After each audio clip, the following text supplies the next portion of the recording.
This is a brief tutorial of the game Tipperary on Board Game Arena. Tipperary is a tile placement game where you are trying to fill out your city and get the most points.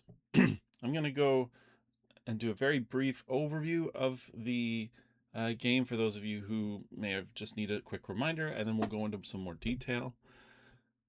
In Tipperary, you play over 12 rounds. You're going to get the choice between two polyominoes each round. You place those polyominoes on your board. They have to be touching some other section of your board, but they don't, they can't be diagonal. But they don't have to match colors necessarily. And you can flip and rotate and do what you want. And then the various different types of tiles will give you different types of points.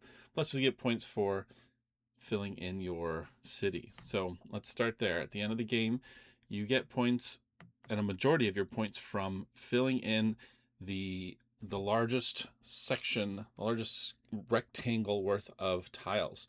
So if your largest rectangle of completely filled tiles is 4x5, then you would get 20 points at the end of the game. If it was 6x7, you get 42 points at the end of the game. So you're trying to make everything fit together and fill in all the holes, so you get a lot of points there. You also get 5 points if you completely surround your starting city. That includes the diagonal spots. And then you get points for the various tiles. So the stone circles, you can see, have numbers on them. That's how many points you get for those. When you have these swamps, if you put two of them together, they will give you an extra tile that you can place anywhere immediately. That helps you fill in holes and also gives you other benefits. The ruins, if you get 3 in a row, you get a castle tile that looks like this, and you get that at the end of the game to place and fill any extra holes that you might have, again, to help that big section of that chunk of rectangle to get you points. The distillery here, if you can connect a distillery with a field, then you move this barrel along this track and you get that many points at the end of the game for every time you do that. And then the rest of the tiles are meadows, and some of those meadows have sheep on them. And you connect sheep and make a flock, and your largest flock, you get a point for every sheep in that flock. And if you have the largest flock of any of the other players, you get 5 extra points. And the sheep have to be directly touching. There can't be blank meadow places in between. But there is ways to connect through these extra sheep that you get, either with certain tiles or along this path, that will let you fill in a blank meadow tile in order to get that flock to be bigger. Again, 12 rounds. At the end of the 12 rounds, everybody places any towers that they have, and then you get all of the points as I've described, and whoever has the most points wins the game. That's a quick overview of everything. Now let's go into a little bit more detail. So each turn, you see there's this little round table over here. And this table has these little symbols on it. You can play up to 5 players, and each player has one of these symbols as their kind of player marker. This tile will spin randomly. BGA does that nicely for us. And whatever your marker is pointing to are the 2 tiles that you get access to that round. So I am this color up here. You can see what I am and what other players are. And so my tiles are pointing here, and then BGA puts them up here to show me that these are the 2 tiles that I have access to. They have different spaces on them, and sometimes they'll have an extra sheep that you get with if you pick that tile. When you choose the tile, you can put it anywhere on your board, but it has to be touching another tile. So you see, I can't put it here. Even though it's touching diagonally, it needs to be adjacent to another tile. You can also rotate it with these buttons, or you can flip it and then rotate it as you need to. Now, the way that the BGA interface works, if once you start clicking around, then you can't really hover like you could before. You have to, at that point, kind of click around, and you notice that the square that I click on is where this little target thing goes. So that can kind of give you a sense of like, hey, if I want to put it up here, then, you're kind of centered and anchored around that target, even when you flip it. So just a little bit of the interface there. And then when you've decided to put something, you can click this checkbox and it will do that. You also have the ability to do the rotating and flipping up here. And then when you're done, you confirm. I'm going to let this show you where I've stuck the tile. So here, I put it here. And let's go over a bit about I'm going to actually go through a few turns and show a few of the different types of boards. So you can see it spun again, and now I have access to 2 more tiles. I think I ended up picking this one, even though this one has more stuff on it. This one, I wanted to build out my area and my sheep as well. So I ended up putting it here. All right, so now that we've taken a couple of turns and placed polyominoes, let's talk about how you can get points. BGA does a great job of tracking everything up here for you, the different ways that you're scoring points. And we'll go through each of those. So first, you get points for your total area. And this will be the probably majority of your points at the end of the game. At least it's going to be the largest chunk of points. And this is what's encouraging you to make the polyominoes fit together as best as possible, because what it will do is take your largest rectangle and give you points for everything in that rectangle. So currently my largest rectangle is 5 by 2, and you can see it's covering this little area here. 1, 2, and then 1, 2, 3, 4, 5. That 5 by 2 rectangle that's completely filled in is currently my largest rectangle. Now you can see if I've filled this spot in and then filled these 2 spots in, I'd have a 1, 2, 3 by 1, 2, 3, 4, 5, 6. 3 by 6, which would be 18 points. So if you know how multiplication works, the better you can get in terms of more square that you can get, the more points you're going to do. Because like an 8 by 2 is only 16 points, but a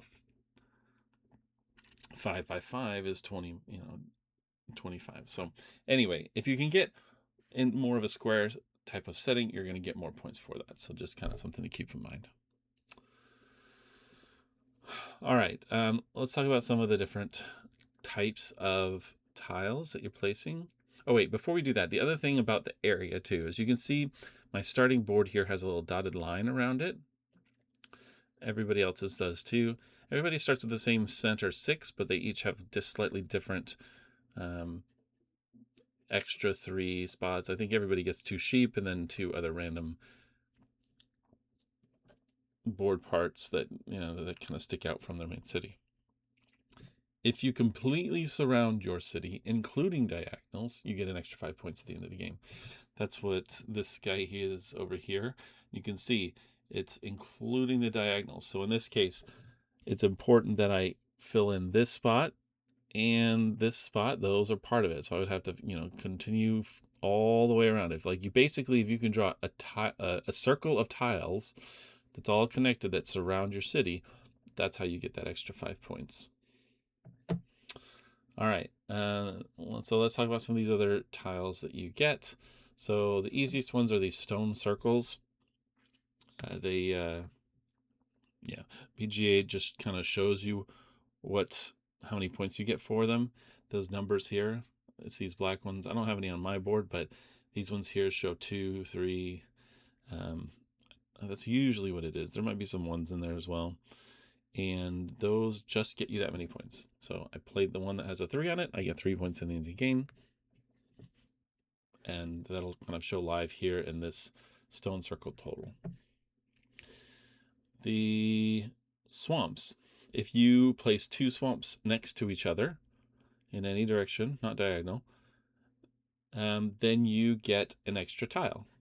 This tile comes from this little pile here, and that tile could be anything. It could be another swamp. It could be a field or a tower, ruins, or a sheep, or what. There's a lot of different things it could be. But you do have to place that tile immediately. So you'll put down the swamps. They'll be touching. You'll get a new tile, and it'll ask you to place it somewhere as part of your turn.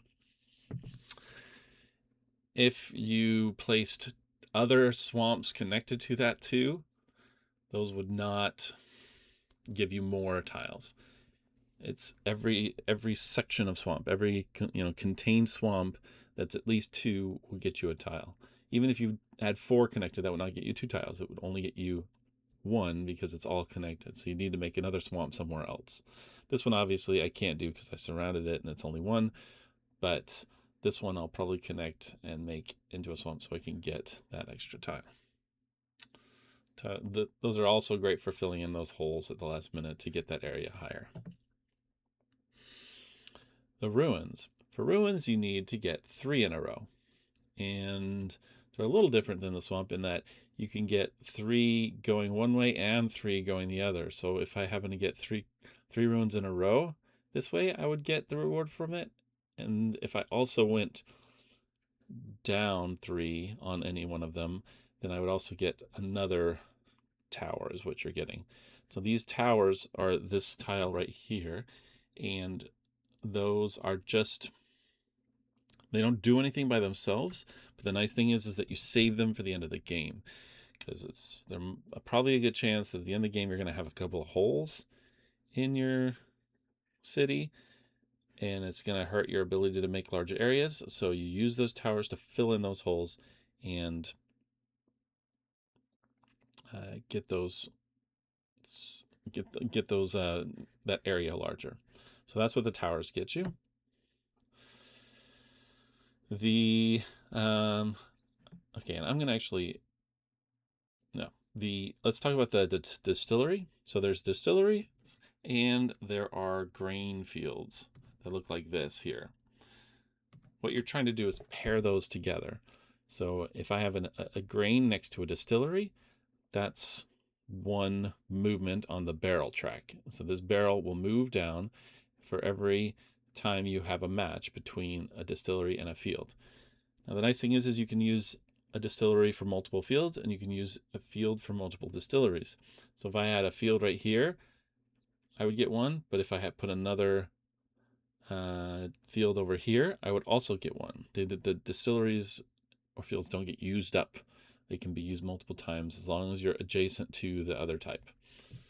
And those are going to be a little trickier to do because they're not, they're usually part of larger polyominoes, but if you can manage that, you can do some nice overlapping to move this along. This point score is what you get at the end of the game. You can get up to 30 points. You can also see that along the way, there's a few spots that get you extra sheep. We'll talk about how that works in a minute. But basically, as soon as you go to this spot, you get an extra sheep, this spot, and this spot. And the farther along, the more the points will add up, but it's typically 3 to 5 points every time you move along that route. So that is the distillery. Finally are the sheep and the meadows. So you can see these blank, empty meadows. They don't do anything themselves. You can see here, they're pretty useless by themselves, except they give you area for your total. Okay, I just confirmed. So the meadows have 2 purposes of them. The empty meadows, besides being filling up space, they can also take a sheep, which we knew, which we talked about in the overview. But they can also take any of the bonus tiles when you connect swamps. So if you get a swamp and you get some sort of tile, like let's say I connected these and it gave me another swamp as my tile, I could put that tile here or here on an empty meadow space, and that would trigger another connected swamp, which would get me another bonus tile. So these empty ones can have bonus tiles put on them. And then they can also have sheep put on them. So why would you want to put sheep on them? Well, for every sheep in your largest flock, you get 1 point at the end of the game. Now, flock has to be connected directly. It can't have empty meadows in between. So if I had a sheep over here, that would not be part of this flock. So right now this flock is 6. You can see I have 6 here, and I happen to have the largest flock, so I get this little 5-point bonus. If somebody ends up passing me, not tying, but passing me, then they will take this from me, and whoever has at the end of the game gets the 5 points. Let's go back to this idea. If I had a sheep here in this meadow, it would not be part of this flock, so it would still be 6. However, if I got a sheep either through the whiskey track or through taking it from one of the tiles, like we'd seen before, I could place that sheep here, which would then connect it to the other sheep, and now I would have 2 more sheep into my largest flock. It's not total sheep, it's just the sheep in your largest flock. You get points for those at the end of the game. The sheep that you get can only be placed on empty meadow spaces. If you don't have one, then you just don't get the sheep. And they can't be placed on meadow spaces that have sheep on them already. These green spots here are not meadow spots. It's just these green ones that come in the polyominoes. We'll continue to place tiles throughout the game, moving it. I'm going to actually skip towards the end of the game so you can see a couple more of those situations. Okay, this is right before the end of the game. This game didn't go as well for me. I was hoping to get some castles or some of the towers for these so that I could fill in some of these holes, and it just didn't quite get the tiles I needed. I did get a lot of the whiskey production. You can see that I'm all the way up to 15 on that, and I think I ended up getting to 21. You can also see my largest flock here. I was able to connect using the sheep that I got all the way down to these 2, so that added to that largest flock. Yeah, so you can just kind of see how people's have gone. I think this is the player that ended up winning. They've got a much more square area, and so they got most of their points from being able to get that nice covered area around their city. So that's kind of your goal around it. But this is going to be about what you're looking for. This is our 11th turn out of 12, and so once everybody gets their 12 tiles, everybody then places any castles that they have saved, and then the final scores are tallied, and whoever has the most points is the winner. All right, I hope this was helpful. Thanks.